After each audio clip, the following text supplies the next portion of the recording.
Hey guys, today I'm just going to sort of go over my thinking on section 11.2 of chapter 11 in AP Chemistry, the energies of solution formation. So this diagram is given to sort of break down how we look at the enthalpy of solution. So step 1 right here this is how they divide it. So step 1 is the expansion of the solute. So as you see, this is endothermic, right? Because this solid, it has to gain heat in order to expand, right? Expand.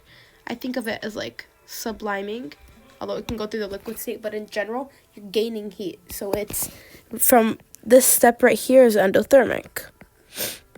And then we have step 2. Step 2 is the solvent.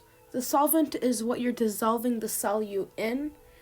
Step 2 is also an endothermic reaction, because this solvent, in order to expand over, it needs to absorb heat. So this step right here as well is endothermic. This is an important concept to understand, because when you're doing your delta H calculations, you're going to sort of understand why the signs are the way they are, depending on what the problem says. Okay, now step 3. Step 3 is the combination of both the expanded solute and the expanded solvent to form this solution. So step 3 is typically exothermic, right?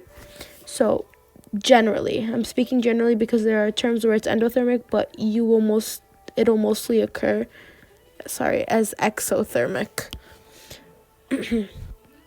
So on this note, when we're doing our delta H calculations, the sum is equal to the delta H of the solution. So the sum of delta H for this one, and the sum of delta H for this one, and the sum of delta H for step 3 is your delta H of the total solution.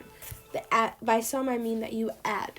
And your sum of the solution, so your delta H of solution, can be positive or negative, just meaning that positive is an energy absorbed and negative is an energy released.